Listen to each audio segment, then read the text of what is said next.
नारे तकबीर, नारे तकबीर।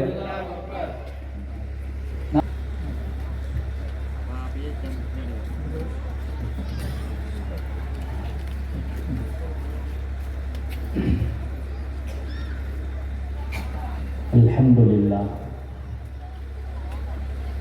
अल्हम्दुलिल्लाहि रब्बिल आलमीन। सलातु व तस्लीमुन अला अहमदिल मुज्तबा मुहम्मदिनिल मुस्तफ़ा रसूलिल्लाहि सल्लल्लाहु अलैहि व अला आलिहि व अस्हाबिहि व अत्बाइहि इला यौमिद्दीन। फ़क़द क़ाल अल्लाहु तबारक व तआला फ़िल क़ुरआनिल अज़ीम वल फ़ुरक़ानिल मजीद बाद अऊज़ु बिल्लाहि मिनश शैतानिर रजीम बिफ़ज़्लि बिस्मिल्लाहिर रहमानिर रहीम। वक़र्न फ़ी बुयूतिकुन्न वला तबर्रजन तबर्रुजल जाहिलिय्यतिल ऊला। सदक़ल्लाहुल अलियुल अज़ीम।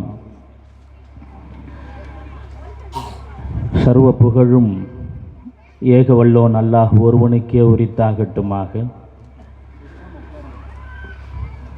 ஈருலகத் தலைவர் எம்பெருமானார் முஹம்மதுர் ரசூலுல்லாஹி ஸல்லல்லாஹு அலைஹி வஸல்லம் அன்னவர்கள் மீதும் அன்னவர்களின் வழி வாழ்ந்த உத்தம சத்திய சஹாபாக்கள், தாபியீன்கள், தபஉத் தாபியீன்கள், நாதாக்கள், சுஹதாக்கள், நல்லவர்கள், குறிப்பாக நம்மவர்கள் மீதும் நம்மை நேசிக்கின்றவர்கள் மீதும் நாம் நேசிக்கின்றவர்கள் மீதும் அல்லாஹுவின் வற்றா கருணை என்றென்றும் குன்றாமல் நின்று நிலவட்டுமாகுக. ஆமீன் ஆமீன் யா ரப்பல் ஆலமீன். வீக்களத்தூர் மில்லத் நகர் மக்கா பள்ளிவாசலின் மின்ஹாஜுல் இஸ்லாம் மதரசாவினுடைய 3ஆம் ஆண்டு விழா மிகச்சிறப்பான முறையில் பிள்ளை செல்வங்கள் அல் குர்ஆனை, ஹதீஸை, துஆக்களை, இறைவசனங்களை அழகிய முறையில் மனதில் சுமந்து உங்களுக்கு முன்னால் அதை நிகழ்த்தி காட்டி மனதிற்கு மகிழ்ச்சியை, சந்தோஷத்தை ஏற்படுத்தினார்கள். அல்லாஹு ஜல்லஷானுஹு வ தஆலா இந்த மாணவ பிள்ளைகளுக்கும் அவர்களை ஊக்கமும் ஆக்கமும் தந்து உருவாக்கிய உஸ்தாதுமார்களுக்கும் இந்த சிறப்பான நிகழ்ச்சியை மிக நேர்த்தியான முறையில் நிகழ்த்தி கொண்டிருக்கிற பள்ளிவாசலினுடைய நிர்வாக பெருமக்கள் உள்ளிட்ட அனைவருக்கும் அல்லாஹு ஜல்லஷானுஹு வ தஆலா சகல நலவுகளையும் அல்லாஹ் வழங்கிடுவானாக என்று ஆரம்பமாக துஆ செய்து சிறப்பான இந்நிகழ்விற்கு தலைமை பொறுப்பேற்று நடாத்தி கொண்டிருக்கிற பள்ளிவாசலினுடைய ஜமாஅத்து தலைவர் அவர்களுக்கும் நல்லதொரு சிறப்புரையின் தோரணையில் சிறந்த வாழ்த்துரை, வரவேற்புரை வழங்கிய ஜமாஅத்தினுடைய துணைத் தலைவர் ஹாஜி அவர்களுக்கும், கிராத் ஓதிய ஹசரத் அவர்களுக்கும், நிகழ்ச்சியை சிறந்த முறையிலே தொகுத்து வழங்கி கொண்டிருக்கிற பள்ளியினுடைய இமாம் அருமை நண்பர் மௌலானா மௌலவி எஸ் அப்துல் ரஷீத் மிஸ்பாஹி ஹசரத் அவர்கள், வாழ்த்துரை வழங்கிய இஸ்மாயில் முஹியுத்தீன் மிஸ்பாஹி ஹசரத் அவர்கள், அருமை நண்பர் வகுப்பு தோழர் மௌலானா மௌலவி எஸ் முஹம்மது இத்ரீஸ் பாக்கவி ஹசரத் அவர்கள், சமூகம் தந்திருக்கிற பெரியோர்கள், சகோதரர்கள், தாய்மார்கள், சகோதரிகள், சிறார்கள், உங்கள் அனைவருக்கும் இஸ்லாத்தின் காணிக்கையாம் இனிய சலாத்தினை முகமன் கூறி என் வார்த்தைகளை தொடருகிறேன். அஸ்ஸலாமு அலைக்கும் வரஹ்மத்துல்லாஹி வபரகாத்துஹு. அன்பிற்கினியவர்களே, இஸ்லாமிய கலாச்சாரமே சிறந்தது என்ற தலையங்கத்தின் கீழ் சில செய்திகளை சிந்திப்பதற்கான ஒரு நல்ல தருணத்தை, நல்ல வாய்ப்பை ஏற்படுத்தி கொடுத்த ரப்புல் ஆலமீன் அல்லாஹு தஆலா இந்த சமுதாயத்திற்கும் நமக்கும் பயன்படக்கூடிய நல்ல செய்திகளை பேச வைத்து அதன்படி சிந்தித்து செயல்படுவதற்கான தௌஃபீக்கை வல்ல ரஹ்மான் நம்மவர்களுக்கு வழங்கிடுவானாக. அருமையானவர்களே, இஸ்லாமிய கலாச்சாரமே சிறந்தது. முதல்ல கலாச்சாரம் என்று ஒரு வார்த்தை உண்டு, பண்பாடு என்று ஒரு வார்த்தை உண்டு. கலாச்சாரம் என்பது வடமொழி சொல், அதற்கு நிகரான தமிழ் சொல்தான் பண்பாடு. பண்பாடு என்றால் எதையெல்லாம் பண்படுத்தப்பட்டு சீரமைக்கப்பட்டிருக்கிறதோ அந்த செயல்பாடுகளுக்கெல்லாம் பண்பாடு என்று பெயர்.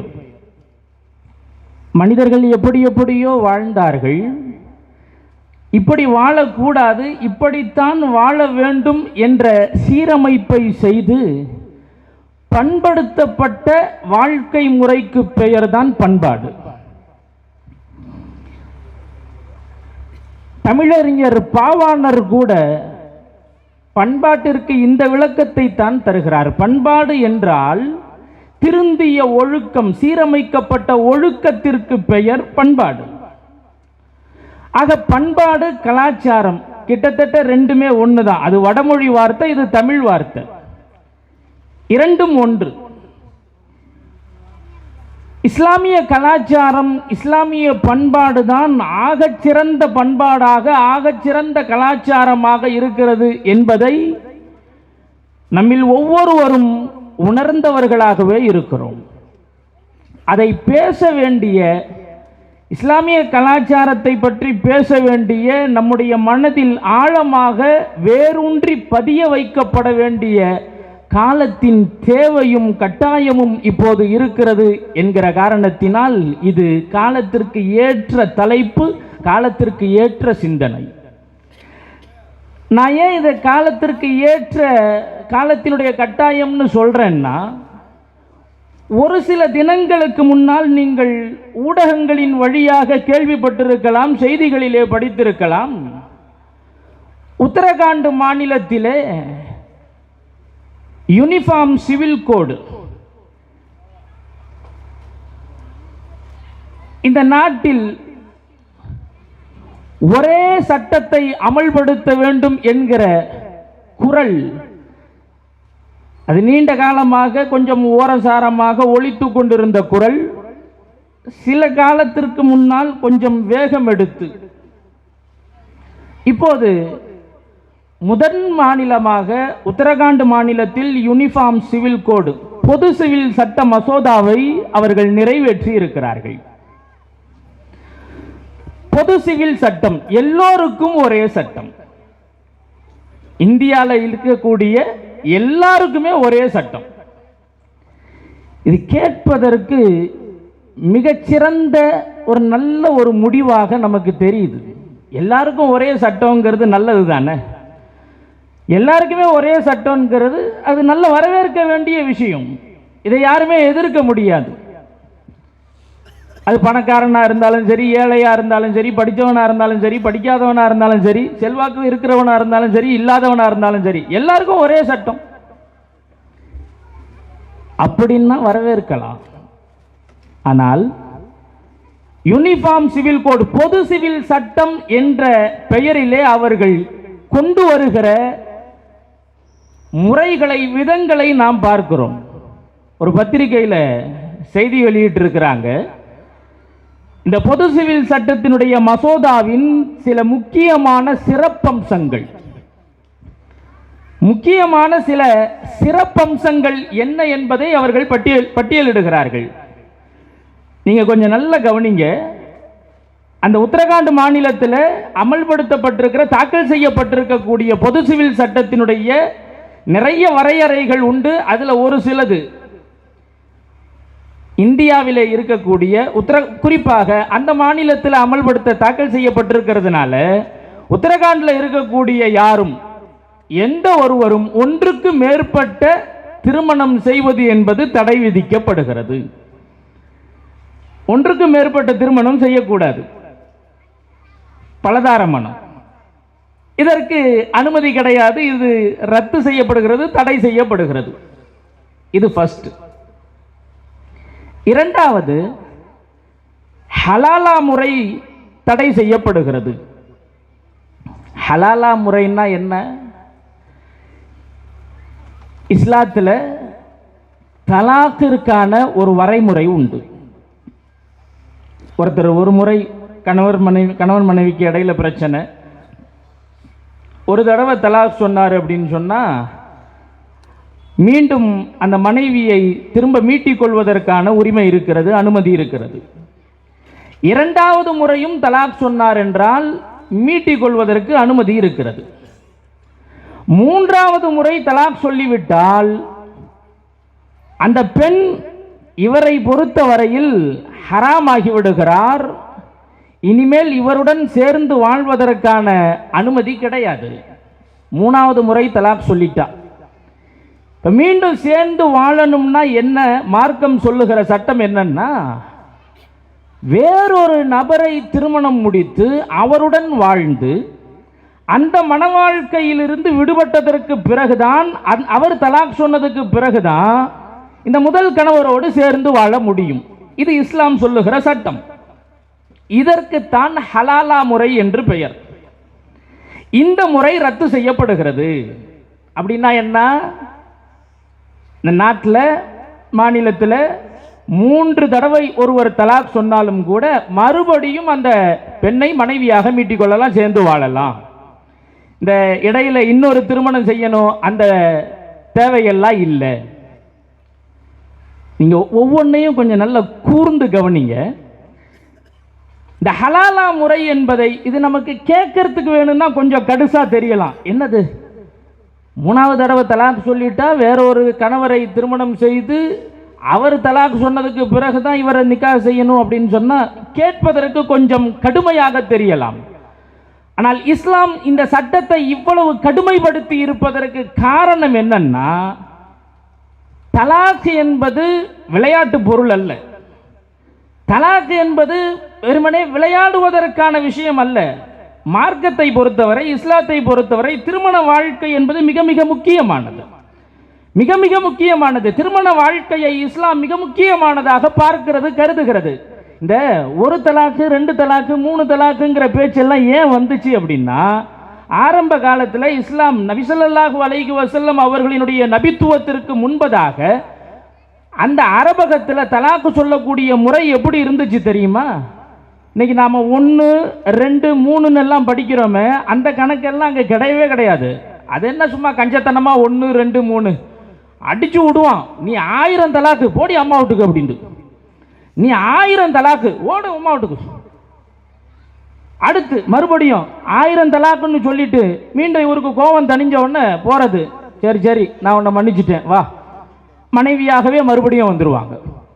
மறுபடியும் ஏதாவது சாப்பாட்டில் உப்பு போடலன்னு சொன்னா 1100 தலாக்கு ஓடும் அம்மா வீட்டுக்கு. 2000 தலாக்கு 3000 கணக்கே கிடையாது. இஷ்டத்துக்கு அடிக்கிறது. எத்தனை தடவை தலாக் சொன்னாலும் சரி மறுபடியும் மீட்டிக்கிறலாம். இது என்னது விளையாட்டா? இது என்ன விளையாட்டா? கேளிக்கையா? இது திருமண வாழ்க்கை என்பது விளையாட்டு அல்லவே. அதனால தான் மார்க்கம் ஒரு ரெஸ்ட்ரிக்ஷனை ஏற்படுத்துச்சு, ஒரு வரைமுறையை ஏற்படுத்தியது. அத்தலாக்கு மர்ரத்தான். தலாக்கு என்பது 2 தடவை மட்டும்தான்.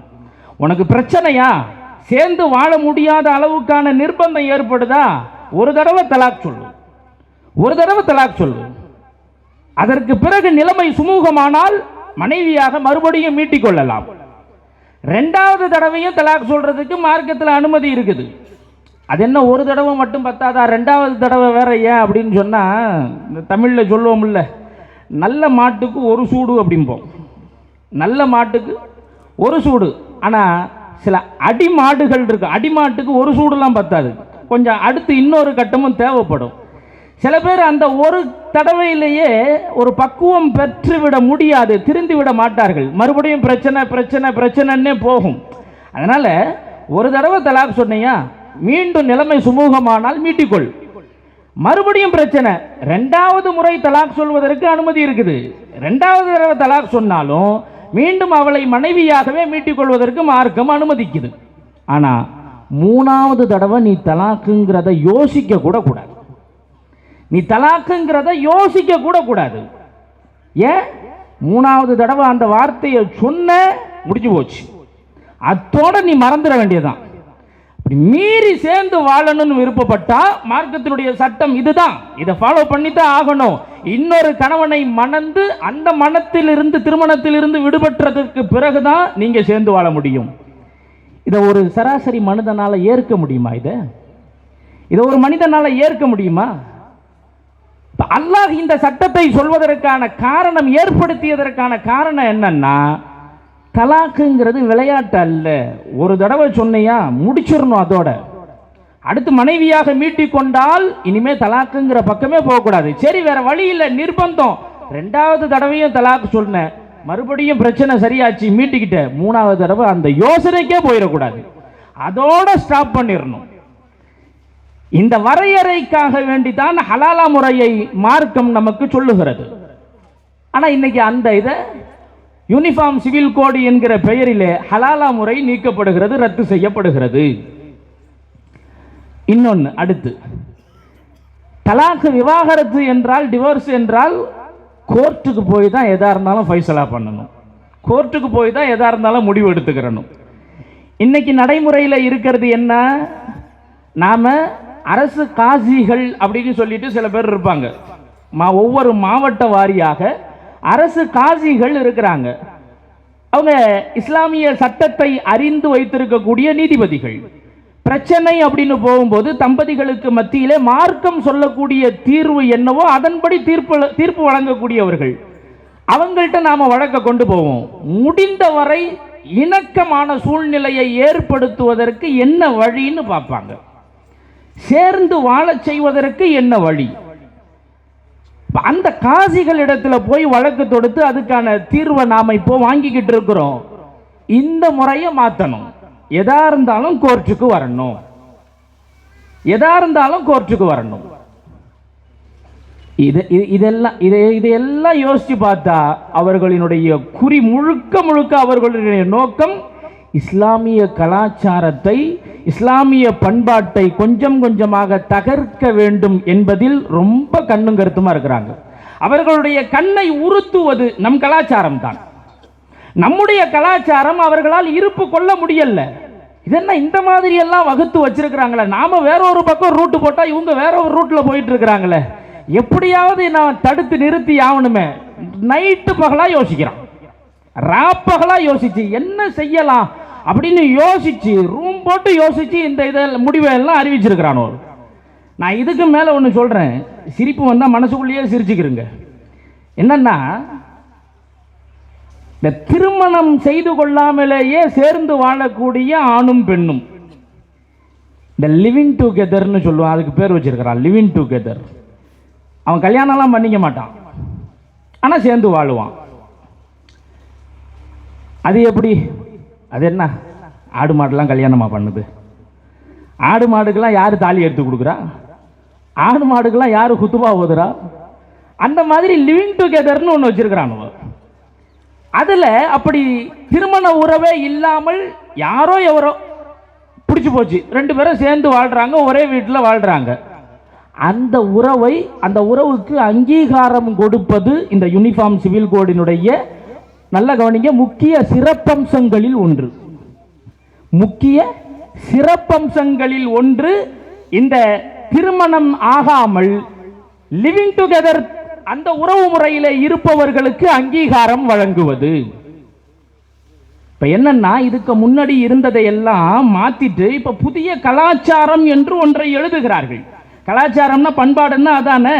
இது வரைக்கும் வாழ்ந்தது எப்படி எப்படியோ இருந்தோம், இனிமே அப்படி இருக்கக்கூடாது, இனிமே இப்படித்தான் ஒன்று கொண்டு வந்தா பண்பாட்டை நாம புதுப்பிக்கிறோம்னு அர்த்தம்.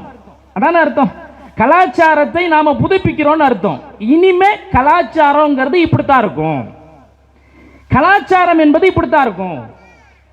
திருமணமே செய்து கொள்ளலன்னு சொன்னாலும் பரவாயில்லை, அவர்களுக்கு அங்கீகாரம். என்ன அங்கீகாரம்னு சொன்னா, இன்னைக்கு திருமணம் செய்தால் கணவன் மனைவி தம்பதியர்கள் பதிவு செய்யணும், திருமணத்தை பதிவு செய்யணும்ல, ரெஜிஸ்டர் பண்ணணும்ல, அவங்களும் ரெஜிஸ்டர் பண்ணணுமா, அவங்களும் ரெஜிஸ்டர் பண்ணணுமா, நாங்கள் இந்த மாதிரி லிவிங் டுகெதர் ரிலேஷன்ஷிப்பில் இருக்கிறோம் அப்படின்னு அவங்க பதிவு செய்யணுமா. இதுக்கு மேலே ஒன்று சொல்கிறேன் பாருங்க, அதாவது அந்த லிவிங் டுகெதர் ரிலேஷன்ஷிப்பில் இருக்கக்கூடியவங்க 21 வயசுக்கு கீழே இருந்தா, 21 வயதிற்கு உட்பட்டவர்களாக இருந்தால் அந்த உறவிலே அவர்கள் நீடிப்பதற்கு பெற்றோரிடத்தில் அனுமதி வாங்கிட்டு வரணுமா, பதிவு செய்யறதுக்கு. சொல்றது புரியுதுங்களா? பெற்றோரிடத்தில் அனுமதி வாங்கிட்டு பதிவு செஞ்சுக்கணும், ரெக்கார்டு பண்ணிக்கணும், ரெஜிஸ்டர் பண்ணிக்கணும். இப்போ என்ன சொல்றான், போயிட்டு அம்மாட்ட போய் சொல்லணுமா, அம்மா எனக்கு அந்த பிள்ளைய பிடிச்சிருக்குது, நான் அந்த பிள்ளையோட வாழ்ந்துக்கிட்டு இருக்கிறேன், நான் பதிவு செய்ய போகிறேன், ஒரு கையெழுத்தை போட்டு கொடு அப்படின்னா என்ன நடக்கும்? தொடப்பத்தை எடுத்து ஓதி பார்த்துட மாட்டாங்க, விளாசிட மாட்டாங்க, காலில் கிடக்கிறத எடுத்து கன்னத்தில் பலார் பலார்னு அடி வெளுத்துட மாட்டாங்க. என்னடா பேசுகிற, யார்கிட்ட என்ன பேசுகிற? இல்லை பதிவு செய்யணும்னு சொன்னால் இந்த மாதிரி அனுமதி வாங்கணும்னு சொல்லி லூசு பயலோ சொல்லுவானுவா, கிறுக்கு பையன் 1000 சொல்லுவான், உனக்கு எங்கே போச்சு புத்தி? கேட்க மாட்டாங்க. இப்போ புதிய கலாச்சாரத்தை எப்படியெல்லாம் வடிவமைக்கப்படுகிறது என்பதை பாருங்கள். இஸ்லாத்தை பொறுத்தவரையில் இப்படியான உறவு என்பது தகாத உறவு தான். இஸ்லாம் சொல்லுகிறது, திருமணம் இல்லாமல் ஆண் பெண் இருவர் தனித்திருந்தால் அது ஹராம், தடுக்கப்பட்டது, விபச்சாரத்திற்கு நிகரானது என்பது இஸ்லாம் சொல்லக்கூடிய வாதம். இஸ்லாம் மட்டும்தான் அப்படி சொல்லுதா அப்படின்னா, தமிழர் கலாச்சாரமும் தமிழர் பண்பாடும் அதுதான், தமிழர் பண்பாடும் அதுதான். வள்ளுவர் கூட சொல்லுவார், அரண் எனப்பட்டதே இல்வாழ்க்கை, அரண் எனப்பட்டதே இல்வாழ்க்கை. அறம் என்றாலே நம்முடைய முன்னோர்கள் அறம் என்ற சொல்லை திருமண வாழ்க்கையோடு சம்பந்தப்படுத்தித்தான் அவர்கள் சொல்லி இருக்கிறார்கள். அறம் என்றாலே திருமண வாழ்க்கையைத்தான் நம்முடைய முன்னோர்கள் குறித்து சொல்லுகிறார்கள். அதனால தான் இன்னைக்கும் திருமண வாழ்க்கைக்கு தமிழ்ல ஒரு சொற்றொடரை, ஒரு சொல்லாடலை நாம் பயன்படுத்துகிறோம், இல்லற வாழ்க்கை. இல்லற வாழ்க்கை இது தமிழினுடைய பிரயோகம், வார்த்தை பிரயோகம். வள்ளுவர் சொல்லுகிறார், அரணெனப்படுவதே இல்வாழ்க்கை, திருமண வாழ்க்கை தான் அறம் என்ற சொல்லை நம்முடைய முன்னோர்கள் சேர்த்து சொல்லுகிறார்கள். அறம் என்ற அந்த சொல் திருமண வாழ்க்கைக்குத்தான் மிக பொருத்தமானது. இல்லற வாழ்க்கை, இல்லத்தில் அறத்துடன் வாழக்கூடிய வாழ்க்கை இல்லற வாழ்க்கை. தமிழரினுடைய பண்பாடே அப்படித்தான். இல்லற வாழ்க்கை என்பது அறத்தோடு கூடியதாக இருக்க வேண்டும், அறம் சார்ந்ததாக இருக்க வேண்டும். அறம்னா என்ன? நீதி தழுவியதாக, நியாயமானதாக, நேர்மையானதாக, தர்மம் மிக்கதாக இருக்க வேண்டும். இது என்ன வாழ்க்கை? இது இந்த லிவிங் டுகெதர் ரிலேஷன்ஷிப் நாங்க அனுமதிக்கிறோம் அப்படின்னு சொன்னா இது என்ன வாழ்க்கை? இதுக்கு இல்லற வாழ்க்கைன்னு சொல்ல முடியுமா? இஸ்லாத்திற்கு எதிரானது மட்டுமல்ல, தமிழர் பண்பாட்டிற்கே இது எதிரானது, தமிழர் பண்பாட்டிற்கே எதிரானது. புதிய கலாச்சாரத்தை அவர்கள் சமைக்கிறோம், படைக்கிறோம் என்ற பெயரில் கோல் ஒண்ணுதான், அவர்களுடைய இலக்கு ஒண்ணுதான், அவங்களுடைய எனிமி நாம தான். எனிமி நாம. இஸ்லாத்தை குறிவைத்து, இஸ்லாமிய கலாச்சாரத்தை குறிவைத்து அவர்கள் காய் நகர்த்தும் போது அதை மட்டும் நாம தொட்டோம் அப்படின்னு சொன்னா எல்லாமே நம்மளை கேள்வி கேட்பாங்க, கார்னர் பண்ணுவாங்க. அது என்ன, முஸ்லிம்களை மட்டுமே நீங்க அப்படியே நோண்டிக்கிட்டே இருக்கிறீங்க, இஸ்லாத்தை பத்தி மட்டுமே குறைஞ்சிக்கிட்டே இருக்கிறீங்களேன்னு சொல்லிட்டு எல்லாருமே கேள்வி கேட்பாங்க. அதனால ஒரு 4 லிஸ்ட் அதோட சேர்த்து விடுவோம்னு சேர்த்தாங்கல்ல, எல்லாமே புசுவானமா போச்சு.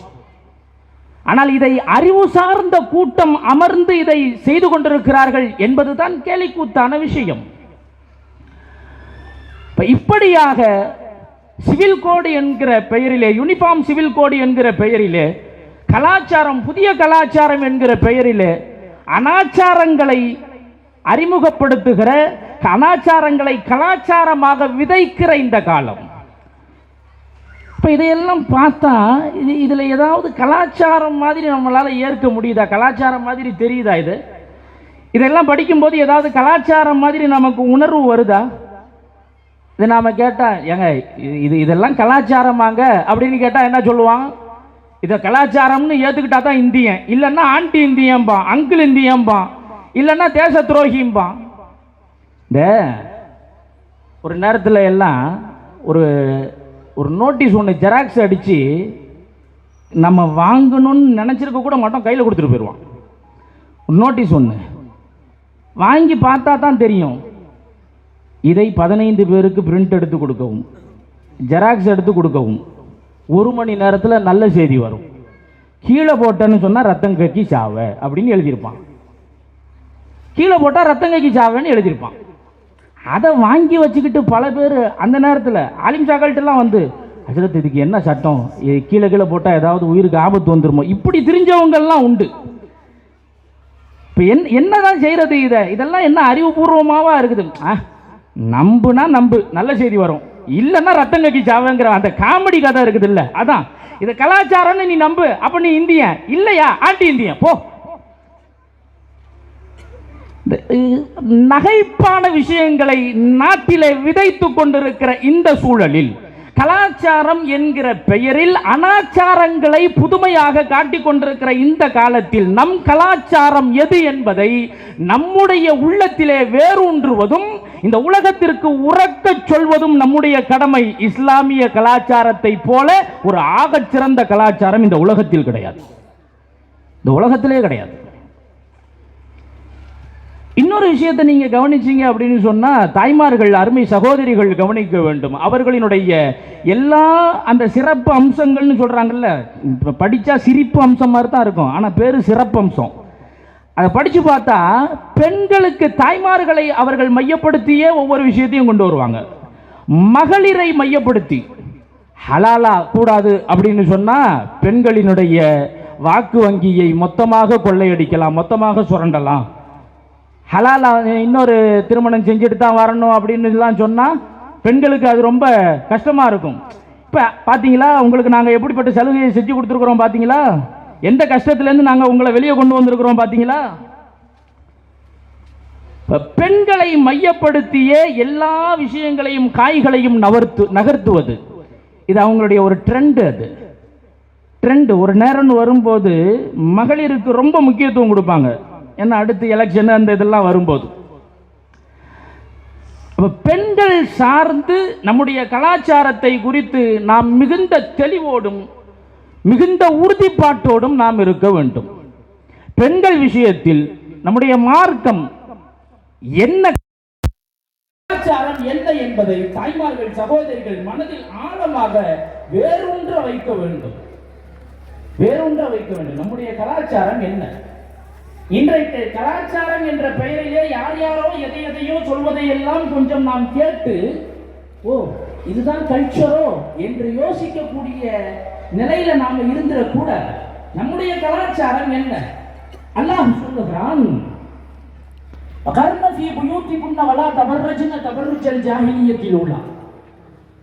பெண்களே நீங்கள் வீடுகளிலே தங்கி இருங்கள்.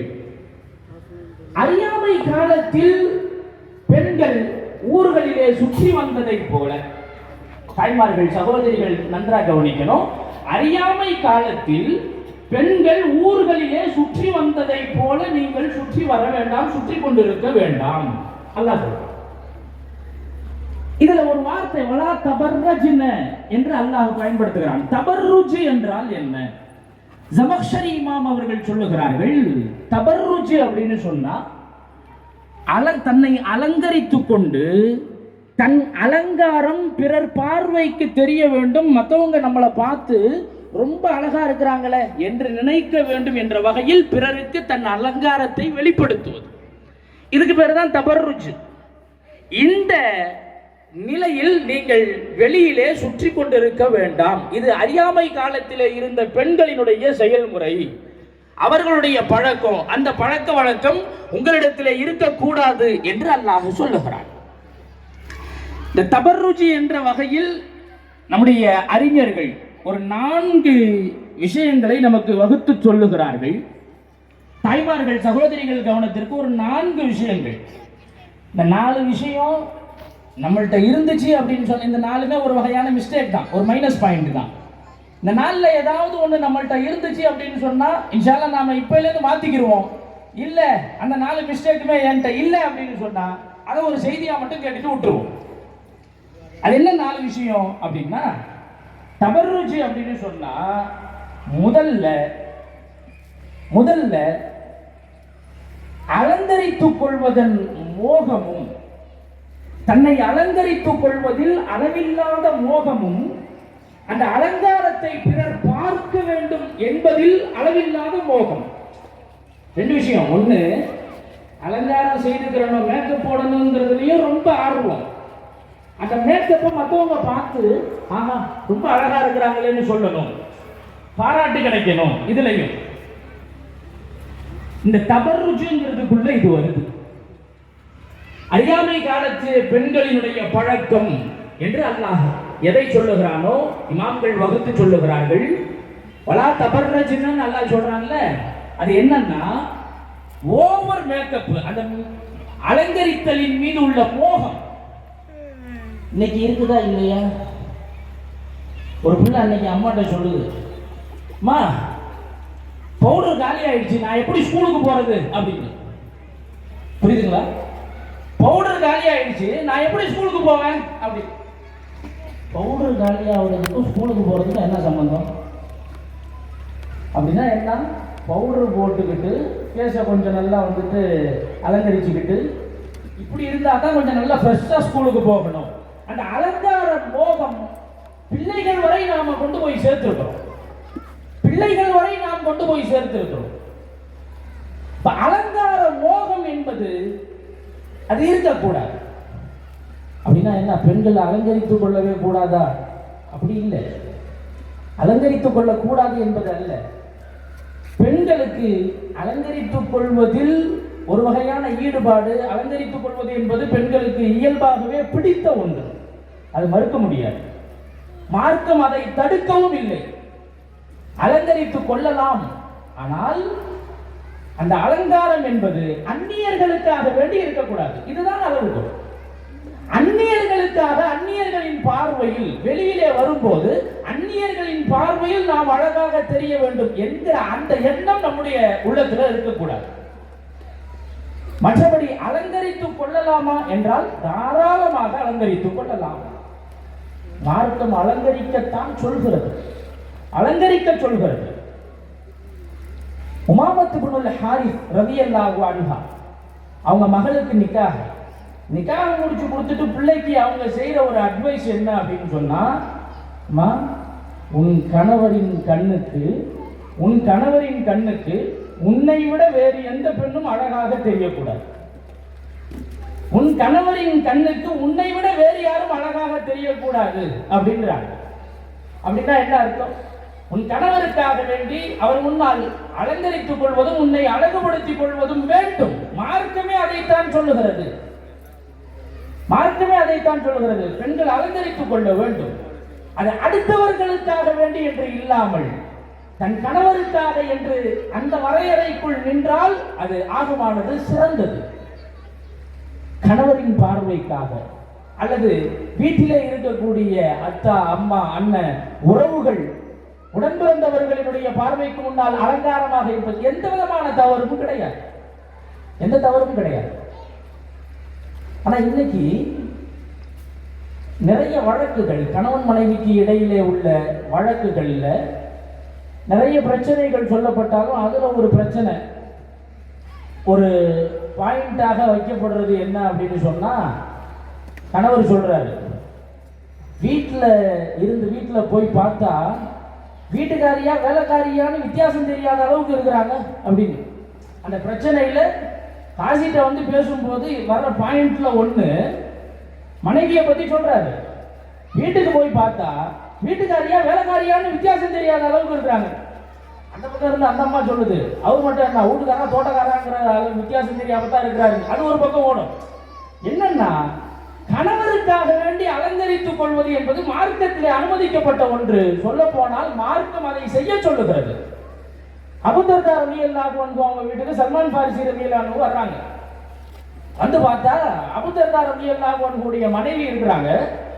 பார்த்தா தலை சீவல்ல, ட்ரெஸ் பழைய ட்ரெஸ்ஸை போட்டுக்கிட்டு இருக்கிறாங்க. தலை சீவாம தலைவிரி கோலமா பரட்ட மாதிரி இருக்கிறாங்க. வந்து சல்மான் ரலியல்லாஹு கேட்குறாங்க, என்னம்மா சகோதரி, ஏன் இந்த மாதிரி இருக்கிறீங்க, ஏன் இப்படி இருக்கிறீங்க, தலை சீவல்ல? அம்மி, நான் தலை சீவி மட்டும் என்ன ஆக போகுது, நான் தலை சீவி எதுக்கு, நான் ட்ரெஸ்ஸை புது ட்ரெஸ்ஸு நல்லா அலங்கரிச்சுக்கிட்டு என்ன எதுக்காக வேண்டி நான் அலங்கரிக்கணும்? என் கணவர் வந்து என்னை பார்த்தால் என் கணவரினுடைய பார்வைக்காக வேண்டி அப்படின்னு சொன்னா நான் அலங்கரிக்கலாம். ஆனா அவங்களுக்கு என்ன பார்க்கறதுக்கு நேரம் எங்க இருக்குது? அவங்களுக்கு நைட்டானா தொழுவணும், பகலானா நோன்பு வைக்கணும், இதுலயே அவங்க இருப்பாங்க. இதுல நான் என்னத்துக்கு நான் தனியா அலங்கரிச்சுக்கிட்டு அப்படின்னாங்க. சல்மான் ரலியல்லாஹு அவங்களுக்கு ஆச்சரியம், என்ன அது வித்தியாசமா இருக்குது. சரின்னு வீட்டில் இருந்தாங்க. அபூதர்தா ரலியல்லாஹு அன்ஹு வந்தாங்க. நான் இன்னைக்கு இங்கே தான் தங்க போறேன். சரி, நண்பருக்காக வேண்டி விருந்து எல்லாம் ஏற்பாடு செய்யப்பட்டுச்சு. சாப்பாடு எல்லாம் ரெடி பண்ணி சாப்பாடு வச்சாச்சு. சாப்பிடுங்கன்னாங்க. அபூதர்தா ரலியல்லாஹு அன்ஹு சல்மான் ரலியல்லாஹு அன்ஹு சாப்பிடுங்கன்னாங்க. நீங்க சாப்பிடலையா? இல்லை, நான் நோன்பு வச்சிருக்கிறேன். நோன்பு வச்சிருக்கீங்களா? இந்த வேலையெல்லாம் ஆகாது. நீங்க சாப்பிட்டா தான் நான் சாப்பிடுவேன், நீங்க சாப்பிட்டா தான் நான் சாப்பிடுவேன். சரி, விருந்தினர் வந்திருக்கும் போது நஃபிலான நோன்பை விருந்தாளிக்காக வேண்டி முடித்துக் கொள்வதற்கு கூட மார்க்கம் சலுகை தருகிறது. அதுக்காக அன்றைய நோன்பை முடித்துக் கொண்டு சல்மான் ரலியல்லாஹு அவங்களோட உட்கார்ந்து சாப்பிட்டாங்க. ஆச்சா, நைட்டு தூங்குறதுக்காக வேண்டி படுக்கிறதுக்கு எல்லாம் ரெடி ஆயிட்டாங்க. சல்மான் ரலியல்லாஹு படுத்திருக்கிறாங்க. கொஞ்சம் கண் அசர்றாங்க. விழிச்சு பார்த்தா அபூதர்தா ரலியல்லாஹு அன்ஹு தொழுதுகிட்டு இருக்கிறாங்க. தொழுது முடிச்சுட்டு அபூதர்தா ரலியல்லாஹு அவங்கள கூப்பிட்டாங்க, வாங்க, தூங்கலையா, என்ன இப்போ தொழுதுகிட்டு இருக்கிறீங்க, தூக்கமா? அந்த பேச்சுக்கே இடம் கிடையாது. இரவெல்லாம் இபாதத்து தான், நின்று வணங்கணும். ஒரு விஷயத்தை நீங்க கவனிச்சுக்கிறது, கவனத்தில் வைங்க. மார்க்கம் என்பது, இஸ்லாம் என்பது வெறுமனே பகல்ல நோன்பு வைக்கிறதும் நைட்டு நின்று வணங்குவதும் மட்டும் மார்க்கம் கிடையாது. இஸ்லாம் என்பது பகல்ல நோன்பு வைக்கிறதும் நைட்டு நின்று வணங்குவது மட்டும் இஸ்லாம் இல்லை. உங்க உடம்ப நீங்க கவனிக்கணும். உங்க உடம்புக்குன்னு செய்ய வேண்டிய சில கடமை இருக்குது. உங்க உடம்ப கவனிக்கணும். தூங்க வேண்டிய நேரத்தில் தூங்கணும், சாப்பிட வேண்டிய நேரத்தில் சாப்பிடணும். உடம்புக்கு செய்ய வேண்டிய கடமை இருக்குது, உடம்ப பார்க்கணும், குடும்பத்தை கவனிக்கணும். மனைவிக்கு செய்ய வேண்டிய கடமைன்னு ஒண்ணு இருக்குது, மனைவிக்கு செய்ய வேண்டிய கடமைகளை செய்யணும். இதெல்லாம் சேர்த்து தான் மார்க்கமே தவிர வெறும் நோன்பும் தொழுகையை மட்டும் மார்க்கம் இல்லை அப்படின்னாங்க.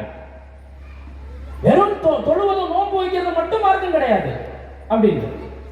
காலையில நபி ஸல்லல்லாஹு அலைஹி வஸல்லம் அவங்கள்ட்ட இந்த செய்தி கிடைக்குது, இப்படி ஒரு சம்பவம் நடந்துச்சு நேற்று அப்படின்னு.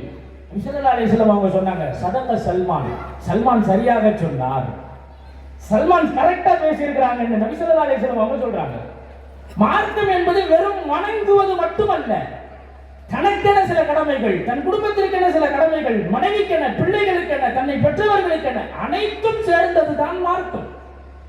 அப்ப என்ன சொன்னாங்கன்னா, உங்களுடைய கணவருக்காக வேண்டி நீங்கள் அலங்கரித்துக் கொள்ளுங்கள். அபூதர்தா ரலியல்லாஹு அன்ஹு அவர்களுடைய சிந்தனையையும் மாத்தினாங்க. நோன்பு வைக்கிறது, தொழுவது ஒரு பக்கம், மனைவியையும் கவனிக்கணும், அவங்களுக்கு செய்ய வேண்டிய கடமையையும் செய்யணும். அடுத்த தடவை வீட்டுக்கு போகும்போது முன்னாடி எப்படி பார்த்தாங்களோ அதுக்கு நேர் மாற்றமா இருக்கிறாங்க அபூதர்தா ரலியல்லாஹு அன்ஹுடைய மனைவி. நல்ல சீவி அலங்கரித்து நல்ல நேர்த்தியான ஒரு கோலத்தில் இருக்கிறாங்க. மார்க்கம் பெண்கள் அலங்கரித்துக் கொள்வதை அது அவசியம் என்றுதான் சொல்லுகிறது. அலங்கரிக்கணும், அலங்கரிக்காம இருக்கக்கூடாது. ஆனால் அந்த அலங்காரம் என்பது கணவர் பார்வைக்காக வேண்டி இருக்க வேண்டும், அந்நியர்களுக்காக இருக்கக்கூடாது, அந்நியர்களுக்காக இருக்கக்கூடாது. வீட்டில இருந்து வெளியில வரும்போது ஒரு வேலைக்காக வேண்டி வெளியில போறோம்னு வைங்க, வெளியில வரும்போது அலங்கரிக்க கூடாதா, மேக்கப் பண்ணக்கூடாதா அப்படின்னா அலங்கரிக்க கூடாதுன்னு மார்க்கம் சொல்லவே இல்லை. தாராளமா அலங்கரிக்கலாம். வெளியில வரும்போது ஒரு ஃபங்க்ஷனுக்குன்னு போறீங்க, ஒரு கல்யாண ஃபங்க்ஷன், நிச்சயதார்த்த ஏதோ ஒரு, வெளியில வரும்போது அலங்கரிக்க கூடாதா அப்படின்னா அப்படி இல்லை, தாராளமாக அலங்கரிக்கலாம், நகை நட்டு போடலாம், முகத்துக்கு பூச வேண்டிய எல்லா பெயிண்ட்டுகளையும் பூசலாம், என்ன செய்யணுமோ செய்யணும், எல்லாம் அலங்கரிச்சுக்கலாம். ஆனா வெளியில வரும்போது அலங்கரிக்க கூடாது என்று மார்க்கம் சொல்லல. அல்லாஹ் என்ன சொல்றான்னா, வலா யுபதீன ஸீனத்தஹுன்ன, அலங்காரத்தை வெளிக்காட்ட கூடாதுன்னு அல்லாஹ் சொல்றான். அலங்கரிச்சுக்கிறாதீங்கன்னு அல்லாஹ் சொல்லல, அலங்காரத்தை வெளிக்காட்டாதீங்கன்னு அல்லாஹ் சொல்றான் பெண்களுக்கு. அப்ப என்ன செய்யணும்? எல்லா டெக்கரேஷனும் முடிச்சதுக்கு பிறகு கடைசியா ஒரு ஹிஜாபை எடுத்து மேல போட்டுக்கணும். கடைசியா வெளியில போகும்போது ஒரு ஹிஜாபை எடுத்து மேல போட்டுக்கிறணும். அந்த ஹிஜாப் என்ன செய்யும்? இருக்கிற எல்லா அலங்காரங்களையும் அந்நியர்களின் பார்வையை விட்டு மறைக்கும். அந்த ஃபங்க்ஷன் ஹாலுக்கு போனதுக்கு பிறகு தோழிகள் எல்லாம் பெண்கள் மட்டுமே இருக்கிறாங்களா, ஹிஜாபை ரிமூவ் பண்ணிக்க வேண்டியது. வழக்கமா நடக்கிற எல்லா உரையாடலும், நான் இது அந்த கடையில வாங்கினேன், இது இந்த அது நடக்கட்டும், அதை பத்தி ஒரு பிரச்சனையும் இல்லை. மார்க்கம் இதைத்தான் சொல்லுகிறது, அலங்கரிக்க கூடாது என்பது அல்ல, அலங்காரத்தை வெளிப்படுத்த கூடாது. இவ்வளவுதான் கான்செப்ட், இவ்வளவுதான் விஷயம். சரி, அந்நியர்களின் பார்வைக்கு அலங்காரம் தென்படக்கூடாதுங்கிறது எதுக்காக? இன்னைக்கு இதை கூட சில நபர்கள் பெண்களுக்கான அடிமைத்தனமாக இன்றைக்கு சித்தரிக்கிறாங்க. பாத்தீங்களா, இஸ்லாம் பெண்களை எப்படி நடக்குது பாத்தீங்களா? இந்த வெளியில வரும்போது ஒரு மாதிரியா, அப்படிலாம் கிடையாது, ஒரு மாதிரியா வரணும் அந்த மாதிரிலாம் இல்லை, அழகா வரலாம், அழகா வரலாம், ஆனா ஹிஜாபோட. ஏன் இந்த கண்டிஷன் அப்படின்னு சொன்னா, ஏதாவது நகை நட்டு போட்டுட்டு வரும்போது யாராவது பார்த்துட்டா களவாண்டு போயிடுவான், அதனாலயா? கிடையாது. அருமை சகோதரிகள், அருமை சகோதரிகள், நன்கு கவனத்தில் கொள்ளுங்கள். மார்க்கம் வீட்டிலிருந்து வெளியே வரும்போது அலங்காரத்தை மறைக்க வேண்டும் என்று ஏன் சொல்லுகிறது என்றால், உங்கள் மீது ஒரு தவறான பார்வை கூட உங்கள் மீது பட்டுவிடக் கூடாது என்பதற்காகத்தான் அந்த அலங்காரத்தை மறைக்க சொல்லுகிறது. ஒரு தீய பார்வை, ஒரு தவறான நோக்கத்தில் கூட ஒருத்தரும் உங்களை பார்த்துடக்கூடாது என்பதற்காகத்தான் அந்த அலங்காரத்தை மறைக்க சொல்லுகிறது நம்முடைய மார்க்கம். பெண்களை பாதுகாக்கிற விஷயத்தில், பெண்களை கண்ணியமாக பார்க்கிற விஷயத்தில் இஸ்லாத்தை விட இந்த உலகத்தில் ஒரு சிறந்த கலாச்சாரத்தை ஒருத்தனாலும் சொல்ல முடியாது, ஒண்ணும் கிடையாது. ஒரு தீய பார்வை உங்கள் மீது பட்டுவிடக் கூடாது என்பதில் இஸ்லாம் இவ்வளவு கண்ணும் கருத்துமாக இருக்கிறது என்றால், இதுதான் நம் கலாச்சாரம். அந்த கர்வம் நமக்கு வேணும், அந்த கர்வம் வேணும். என் அன்பு சகோதரிகள், அருமை சகோதரிகளுக்கு ஒன்றை நான் சொல்லுவேன். நீங்க ஒரு விஷயத்தை மட்டும் நீங்க நல்லா ஞாபகத்தில் வச்சுக்கோங்க. வீட்டுல இருந்து வெளியில வரும்போது, நான் வெளியில போனா பிறர் பார்வைக்கு நான் அழகா தெரியணும் அப்படின்னு நினைக்காதீங்க, நான் அழகா தெரியணும்னு நினைக்காதீங்க. இப்படி நினைச்சுக்கோங்க, நான் வீட்டிலிருந்து வெளியில போகும்போது எல்லாருடைய பார்வையிலும் நான் கண்ணியமானவளாக தெரிய வேண்டும், நான் கண்ணியமானவளாக தெரிய வேண்டும் என்று நினைத்துக் கொள்ளுங்கள். கண்ணியத்திற்குள்ளே தான் அழகு இருக்கிறது, கண்ணியத்திற்குள்ளே தான் கௌரவம் இருக்கிறது, கண்ணியத்திற்குள்ளே தான் மதிப்பு மரியாதை இருக்கிறது. கண்ணியத்துல எல்லாம் வந்துடும். ஆனா அழகு என்றால் இன்றைக்கு எது எதை எல்லாமோ அழகுன்னு சொல்றாங்க. ஆடை குறைப்பும் கூட இன்னைக்கு அழகு தானே, ஆடை குறைப்பும் கூட இன்றைக்கு அழகா பார்க்கப்படுதா இல்லையா? ஆனால் இஸ்லாம் மிக கண்ணியமான முறையிலே நம்மை நகர்த்துகிறது, நம்மை அணுகுகிறது என்பதை நாம் பார்க்கிறோம். போடக்கூடிய ஹிஜாபை நேர்த்தியான முறையில் போடணும். நம்ம அலங்காரங்களை, அழகை மறைக்கக்கூடிய ஹிஜாபாக இருக்கணுமே தவிர அந்த ஹிஜாபே தனி ஒரு அழகா இருக்கக்கூடாது. பிளாங்கா போடுங்க, ரொம்ப கண்ணியமா இருக்கும், நேர்த்தியா இருக்கும். உள்ளுக்குள்ள எல்லா அலங்காரம் உள்ள இருக்கட்டும், வெளியில வரும்போது கருப்பு ஹிஜாபு, கருப்பு நிக்காபு அழகா இருக்கும்.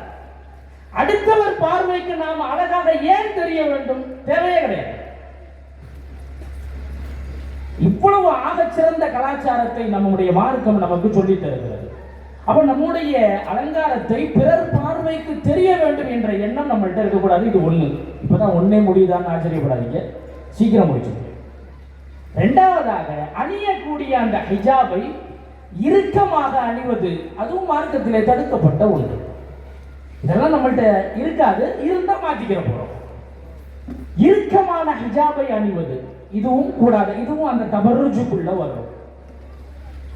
மூணாவது, வெளியிலே வரும்போது நறுமணம் பூசி வெளியே வருவது. நபி ஸல்லல்லாஹு அலைஹி வஸல்லம் அவங்க சொல்றாங்க, ஐயும் அம்ரஅத்தின் இஸ்தஅத்தரத் வ ஹரஜத் வ மர்ரத் அலா கௌமின் லியஜிது மின் ரீஹிஹா அவ் கமா கால் லியஜிது ரீஹஹா ஃபஹிய ஸானியா.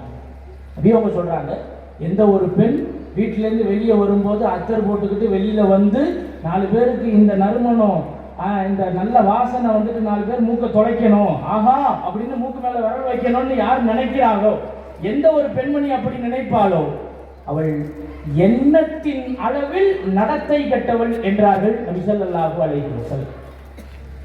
வெளியில வரும்போது நறுமணம் பூசாமல் வெளியே வருவது.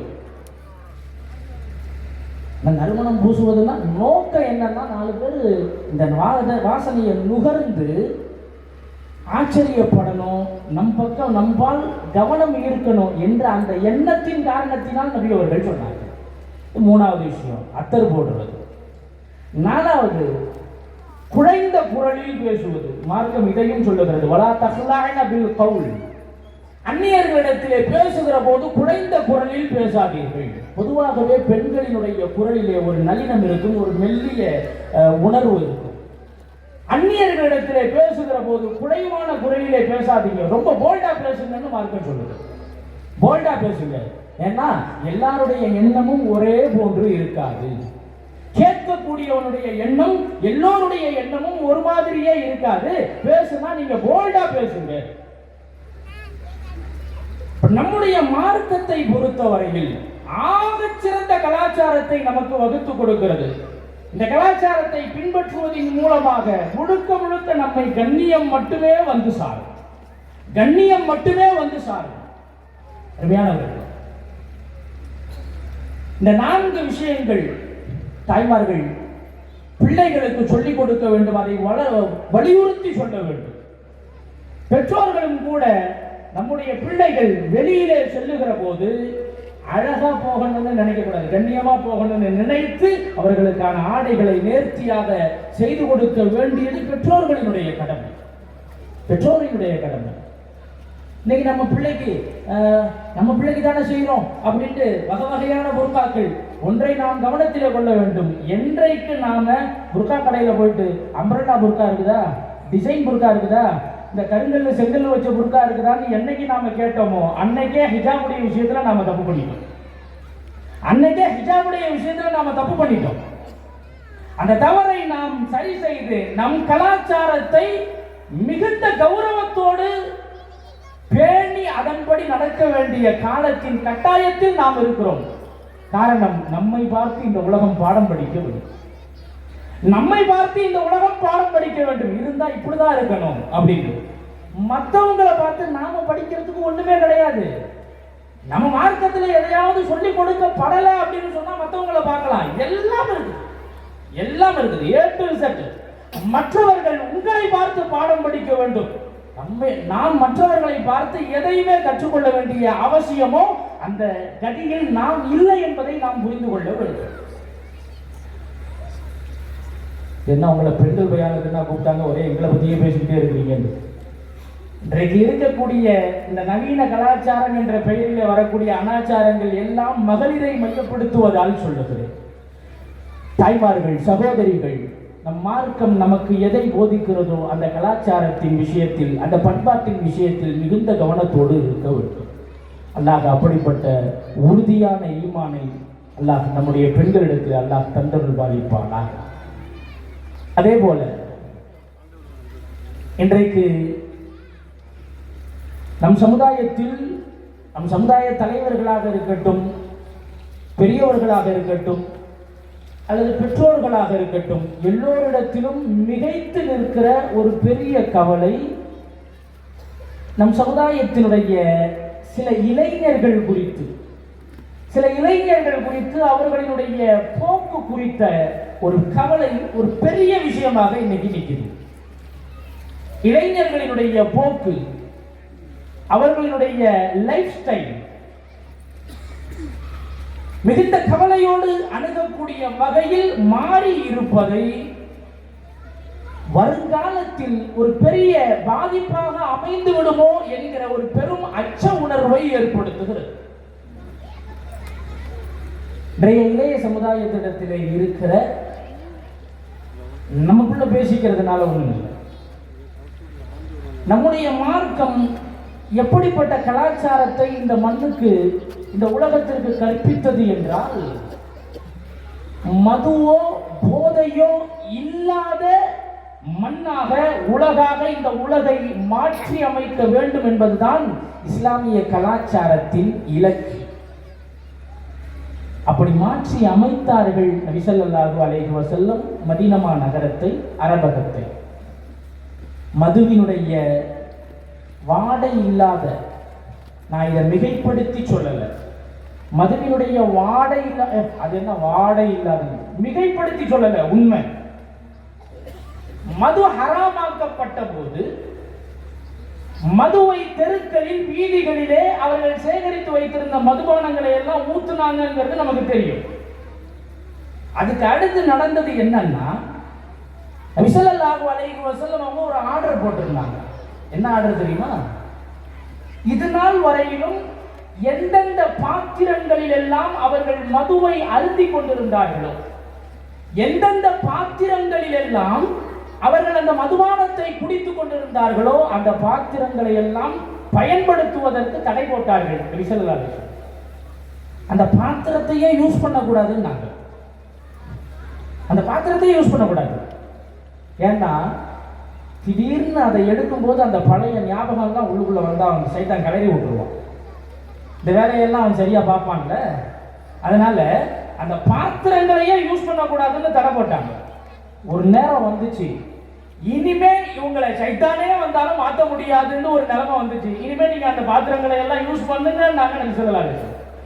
இனிமே நீங்க யூஸ் பண்ணுங்க, no problem, I don't care, எனக்கு எந்த கவலையும் இல்லை, இனிமே உங்களை யாராலையும் மாற்ற முடியாது. அப்படி ஒரு சமுதாயத்தை கட்டமைத்தவர்கள் நபி ஸல்லல்லாஹு அலைஹி வஸல்லம். அதனால தான் நான் சொன்னேன், மதுவின் வாடை கூட இல்லாத, உண்மையான வார்த்தை இது, மிகைப்படுத்திய வார்த்தை அல்ல. மதுவினுடைய சிந்தனையே இல்லாமல் அந்த சஹாபாக்கள் மாறிய போது அந்த பாத்திரங்களை எல்லாம் நீங்க யூஸ் பண்ணுங்க. எந்த அளவுக்கு மாறிட்டாங்கன்னா, இப்ப அவர்கள் அந்த குவளையை எடுக்கிற போது மதுவினுடைய அந்த சிந்தனை வர்றது கிடையாது. அந்த அளவிற்கு அவர்களிடத்திலே மனமாற்றம் ஏற்பட்டது.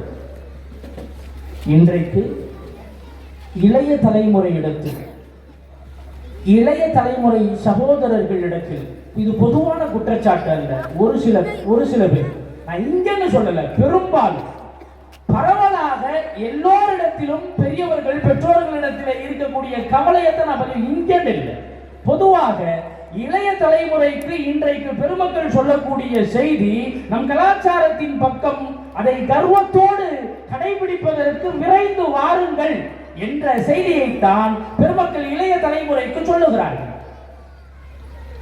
பல இடங்களில் ஒரு நேரத்தில் எல்லாம் மதுவோ போதை பொருளோ இஸ்லாமியர்களிடத்திலே அண்டாது அவர்கள் அதன் பக்கம் நெருங்க மாட்டார்கள் என்பது எல்லோருக்குமே தெரியும். இன்னைக்கு அந்த சிந்தனை இருக்கத்தான் செய்யும். இன்னைக்கு அந்த சிந்தனை இருக்குது. நான் ஒரு 500 ரூபாய் எடுத்துட்டு போயிட்டு ஒரு கடையில் சில்லறை கேட்டேன். பாய் சில்லறை இல்லை பாய், பக்கத்தில் போனால் கிடைக்கும், ஆனால் நீங்கள் அங்கே போக மாட்டீங்க பாய் அப்படின்னா. பக்கத்தில் பார்த்தவொன்னே தான் தெரியுது, பாட்டில் சூப்பு கடை, நீங்கள் சூப்பு வேற மாதிரி, நான் அதைத்தான் சொல்கிறேன். பக்கத்தில் நீங்கள் போக மாட்டீங்க பாய் அப்படின்னு. இன்றைக்கும் அந்த டாக் இருக்குது, அந்த சிந்தனை இருக்கிறது. இஸ்லாமியர்கள் இங்கே வரமாட்டாங்க, ஆனால் அது விகிதாசார அளவில், எண்ணிக்கை அளவில் கொஞ்சம் கொஞ்சமாக அதிகரித்து கொண்டிருக்கிறது என்ற கவலை, அச்ச உணர்வு இன்றைக்கு சமூகத்தில் பரவலாக இருக்கிறது.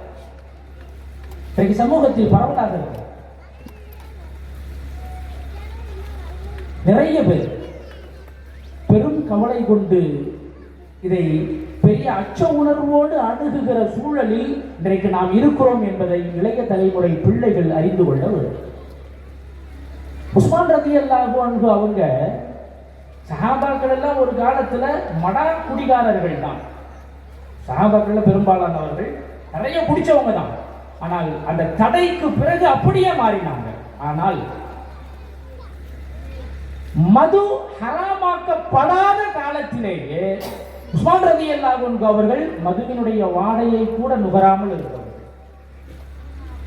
இஸ்லாத்திற்கு முன்பதாக கூட உஸ்மான் ரலியல்லாஹு அன்ஹு அவங்க மதுவை கையால தொட்டது கிடையாது, நுகர்ந்ததே கிடையாது. அவங்கள்ட்ட கேட்குறாங்க, இஸ்லாத்துக்கு பிறகு பரவாயில்லை, அதுக்கு முன்னாடியே நீங்க குடிக்கவே இல்லையே, குடிச்சதே கிடையாது, என்ன காரணம்? உஸ்மான் ரலியல்லாஹு அன்ஹு அவர்கள் சொல்லுகிறார்கள், அவர்களுடைய ஸ்டேட்மெண்ட் இளைய தலைமுறை மிகப்பெரிய ஒரு பாடமாக, வாழ்க்கை பாடமாக எடுத்துக்கொள்ள வேண்டிய செய்தி. உஸ்மான் ரலியல்லாஹு அன்ஹு அவங்க சொல்றாங்க, நிறைய குற்றங்கள், நிறைய குளறுபடி எல்லாம் இருக்குது, தவறுகள் எல்லாம் இருக்குது. ஆனா அதையெல்லாம் செஞ்சா கூட இவ்வளவு பெரிய பாதிப்பு ஏற்பட்டுறாது. ஆனா இந்த மதுவை குடிச்சா அவ்வளவு பெரிய பாதிப்பு. என்னன்னா அடுத்த செகண்ட் மொத்த அறிவையும் க்ளோஸ் பண்ணிடும். இது வேற எதுலையுமே பார்க்க முடியாதுன்றாங்க. வேற எந்த தவறுலையும் இந்த ஃபால்ட் இல்லை. ஆனால் இந்த போதை பொருளை மட்டும் நாம் பயன்படுத்தினால் அடுத்த செகண்ட் நம்முடைய மொத்த அறிவையும் க்ளோஸ் பண்ணிடுது. யதார்த்தமான உண்மை, யதார்த்தமான உண்மை. மதுவுடன் தொடர்பு கொண்டிருக்கக்கூடிய நபர்களை பார்த்திருப்போம், தெரியும். குடியாரன்னு சொன்னாலும் கோச்சிக்கிடுவாங்க, அவங்க மது பிரியர்கள் தான் சொல்லணும், இல்ல மது பிரிய, அதுல ஒரு கௌரவம். மது பிரியர்கள் பாருங்களேன், யாராவது புத்தி சுவாதீனத்தோட இருந்து நீங்க பார்த்துருக்கீங்களா? ஆனா அவனே சொல்லிக்கிறான், நான் ஸ்டடியா இருக்கிறேன் அப்படின்னு. அவன் மட்டும் தான் சொல்லுவான், நான் ஸ்டடியா இருக்கிறேன் அப்படின்னு. அடுத்த நிமிஷம் மொத்த புத்தியையும் அப்படியே காலி செய்து விடுகிறது. கொஞ்ச நேரத்துக்கு பிறகுதான் அதை ரிட்டர்ன் பண்ணுது. கொஞ்ச நேரத்துக்கு பிறகுதான் அறிவை ரிட்டர்ன் பண்ணுது. மொத்த அறிவும் காணாம போயிடுது. இந்த மாதிரியான ஃபால்ட் வேற எந்த தவறுலையும், வேற எந்த குற்றத்திலையும் இல்லை. அதனால நான் அந்த பக்கம் போனதே கிடையாதுங்கிறாங்க. இளைய தலைமுறை, அருமை சகோதரர்கள், இதை நமக்கான வாழ்க்கை மதுண்டு இல்லை, போதை தரக்கூடிய வஸ்துக்கள் எதுவாக இருந்தாலும் சரி, குல்லு முஸ்கிரின் ஹராம். மார்க்கம் நமக்கு கற்றுக் கொடுக்கிற கலாச்சாரம் இது. இது நம்முடைய கலாச்சாரம். ஒரு காலத்திலே எப்படியோ இருந்த சஹாபாக்களை அம்மா இப்படி எல்லாம் இருக்கக்கூடாது, இது நமக்கான வாழ்வியல் முறை அல்ல, இப்படி வாழுங்கள் என்று மாற்றி அமைத்தவர்கள் தானே நபி அவர்கள். நம்முடைய கலாச்சாரம் எது என்று நமக்கு தெரியும் இல்ல. நம் கலாச்சாரம் என்ன? மதுவின் வாடை இல்லாத, போதைப் பொருளின் வாடை இல்லாத சமுதாயத்தை கட்டமைப்பதுதான் நம்முடைய கலாச்சாரம். இளைய தலைமுறையாக இருக்கக்கூடிய நாம், அருமை சகோதரர்கள், இதை மிகுந்த கவனத்தோடு அணுக வேண்டும். ஸல்லல்லாஹு அலைஹி வஸல்லம் அவர்கள் வேறு எந்த பருவத்தையும் இவ்வளவு சிலாகித்து பேசியது கிடையாது. குழந்தை பிள்ளையா இருக்கிற நீங்க ரொம்ப கவனமா இருங்கன்னு சொன்னதில்லை. குழந்தை பிள்ளைங்களை போய் நீங்க ரொம்ப கவனமா இருங்க அப்படி சொல்லல. முதியவர்கள், வயதிலே மூத்தவர்கள், பெரியவர்கள் ரொம்ப உஷாரா இருக்க, ஜாக்கிரதை அப்படிலாம் சொல்லல. இளைஞர்களை பார்த்து நபி அவர்கள் சொன்னார்கள், ஷபாபக கபுல ஹரமிக்க, உனக்கு வயசாகிறதுக்கு முன்னாடி இருக்கிற வாலிபத்தை சரியா பயன்படுத்தினாங்க. உனக்கு வயசு ஆகிறதுக்கு முன்னால, வயோதிகம் உன்னிடத்திலே வருவதற்கு முன்னால் உன்னிடத்திலே இருக்கிற இந்த வாலிபத்தை சரியாக பயன்படுத்து. அல்லாஹ்வுடைய அரிசின் கீழ் நிழல் பெறக்கூடிய எழுபெரும் கூட்டத்தார்களில் நபி ஸல்லல்லாஹு அலைஹி வஸல்லம் அவர்கள் முதியவர்களை சொல்லவில்லை, சிறார்களை சொல்லவில்லை. ஷாபுன் நஷஅ ஃபீ இபாதத்தில்லாஹ், அல்லாஹ்வுடைய வணக்கத்தில் முழுமையாய் தன்னை ஈடுபடுத்திக் கொண்ட வாலிபருக்கு அல்லாஹ் நாளை அரிசினுடைய நிழலை தருவான். வாலிபம் என்பது நமக்கு கிடைத்த வரம். வாலிபம் என்பது நமக்கு கிடைத்த வரம். பெரியவங்க எல்லாம் வந்துட்டு அப்ப நாங்கெல்லாம் என்ன பாவம் செஞ்சோம் அப்படின்னு எல்லாருமே அதை கடந்து தானே வருவோம். யாராக இருந்தாலும் அந்த வாலிபத்தை கடந்து தான் வருவோம், அல்லது சிலர் அந்த வாலிப வயதை எட்டக்கூடியவர்களாக இருப்போம். அவ்வளவுதான் வித்தியாசம். ஆனால் வாலிபத்தில் இருப்பவர்களாகட்டும் அல்லது வாலிபத்தை எட்ட இருப்பவர்களாகட்டும், மிகுந்த கவனத்தோடு மனதிலே ஆழமாக பதிய வைத்துக் கொள்ள வேண்டும். இந்த வாலிபத்தை மட்டும், இந்த இளைய பருவத்தை நாம் சரியாக பயன்படுத்தி கொண்டால் நம்முடைய வாழ்க்கையை ஃபுல்ஃபில் ஆயிடும். என்ன லட்சியம் இருக்கிறதோ அந்த லட்சியத்தை இளமை பருவத்தை வைத்து மட்டும்தான் அடைய முடியும். இளமையை தொலைத்து விட்டு எந்த கோலையும் அடையவே முடியாது. வாலிபத்தை தொலைத்து விட்டு எந்த லட்சியத்தையும் நெருங்க கூட முடியாது. இளமையை சரியாய் பயன்படுத்தினால் நம் லைஃப் ஃபுல்ஃபில் ஆயிடும். ஆனால் அப்படிப்பட்ட வாலிபம் கிடைத்தும் கூட அதை நாம் கொஞ்சம் கொஞ்சமாக தொலைத்து கொண்டிருக்கிறோமே. அந்த சில இளைஞர்களுக்கான செய்தி, கொஞ்சம் கொஞ்சமாக தொலைத்து கொண்டிருக்கிறோமே என்கிற கவலை பெருமக்களிடத்திலே, பெரியவர்கள் பெற்றோர்களிடத்திலே இருக்கிறது. மிக குறிப்பாக உங்களிடத்திலே இருக்க வேண்டும். அது என்ன? அதனால என்ன கிடைக்குது? சொந்த செலவுல சூனியம் வச்சுக்கிறதுன்னு சொல்லுவாங்கல்ல, அதுதான். காசை கொடுத்து அந்த போதைப் பொருளை வாங்கி உடம்புக்கு தேவையில்லாத கேடுகளை எல்லாம் வாங்கி குவித்துக் கொள்வதை தவிர வேறு என்ன லாபம் இருக்குது? அதுல ஒரு லாபமும் இல்லை. அது அருமை சகோதரர்களே, நம் கலாச்சாரம் என்ன என்பதை புரிந்து நாம் செயல்பட வேண்டும். உலகத்தில் நம்மை பண்படுத்தக்கூடிய, நம்மை பக்குவப்படுத்தக்கூடிய நம் இஸ்லாமிய கலாச்சாரத்தை விட வேறொரு உயரிய கலாச்சாரம் நமக்கு கிடையாது. வேறொரு உயரிய கலாச்சாரம், ஆகச் சிறந்த கலாச்சாரம் நமக்கு கிடையாது. நபி ஸல்லல்லாஹு அலைஹி வஸல்லம் அவர்கள் ஹஜ்ஜத்துல் விதாவிலே, இறுதி ஹஜ்ஜிலே, அரஃபா பெருவதியிலே நபி அவர்கள் ஒரு பேருரை நிகழ்த்தினார்கள். அந்த பேருரையில் நபி ஸல்லல்லாஹு அலைஹி வஸல்லம் அவர்கள் எதையெல்லாம் சொன்னார்களோ அதுவெல்லாம் நமக்கான கலாச்சாரம், நம்முடைய பண்பாடு, இஸ்லாமிய கலாச்சாரம். வட்டியை ஹராமாக்கினார்கள். அறியாமை காலத்திலே நடந்த கொலைக்காக வேண்டி பழி வாங்குவதை தடை செய்தார்கள். வேண்டுமென்றே இல்லாமல் ஏதோ ஒரு போரின் போது நடந்துவிட்ட கொலைகளுக்கெல்லாம் பழி வாங்குவதை நபி ஸல்லல்லாஹு அலைஹி வஸல்லம் அவர்கள் தள்ளுபடி செய்தார்கள். பெண்கள் விஷயத்திலே மிகுந்த கவனம் எடுத்துக் கொள்ளுங்கள் என்றார்கள். பெண்கள் விஷயத்தில் மிகுந்த கவனம் எடுத்துக் கொள்ளுங்கள். மிக முக்கியமான செய்திகளை எல்லாம் இந்த சமூகத்திற்கு சொன்ன அந்த சந்தர்ப்பத்திலும் பெண்களை நபி ஸல்லல்லாஹு அலைஹி வஸல்லம் அவர்கள் கவனிக்காமல் விடவில்லை, மறக்கவில்லை. எல்லா சந்தர்ப்பங்களிலும் பெண்கள் விஷயத்தில் எச்சரிக்கை முக்கியம் என்கிற எச்சரிக்கையை இந்த சமூகத்திற்கு நபி ஸல்லல்லாஹு அலைஹி வஸல்லம் அவர்கள் சொல்லியே சென்றிருக்கிறார்கள். அது அன்பிற்குரியவர்கள், நம் கலாச்சாரம், இஸ்லாமிய கலாச்சாரம் நம்மை பண்படுத்துவதற்கு போதுமான ஆகச்சிறந்த கலாச்சாரம். அதைவிட ஒரு சிறந்த கலாச்சாரத்தை இந்த உலகில் எங்கு தேடினாலும் எங்கு பார்த்தாலும் நம்மால் பெற்றுக்கொள்ள முடியாது. எனவே கலாச்சாரம் என்ற பெயரில் நவீன காலத்தில் எதை புகுத்தினாலும் அதன் பக்கம் நாம் சாய்ந்து விடாமல் நம் கலாச்சாரத்தில் உறுதியோடும் பிடிப்போடும் இருந்து என் கலாச்சாரம் கடைபிடித்தே தீருவேன் என்கிற அந்த கர்வத்தோடு இஸ்லாமிய கலாச்சாரத்தின்படி, பண்பாட்டின்படி வாழ்ந்து அல்லாஹ்வுடைய நேசத்தையும் நெருக்கத்தையும் பெற்றுக்கொள்ளக்கூடிய நன்மக்கள் கூட்டத்தில் அல்லாஹ் நம் அனைவர்களையும் சேர்த்தருள் பாலிப்பானாக என்று துஆ செய்து வாய்ப்பளித்தமைக்கு நன்றி பாராட்டி நிறைவு செய்கிறேன். பிஹக்கி சய்யிதினா முஹம்மதின் ஸல்லல்லாஹு அலைஹி வஸல்லம் வ ஆகிரு தஅவானா அனில் ஹம்துலில்லாஹி ரப்பில் ஆலமீன். அஸ்ஸலாமு அலைக்கும் வ ரஹ்மத்துல்லாஹி வ பரகாத்துஹு. वालेकुम सलाम व रहमतुल्लाहि व बरकातुहू।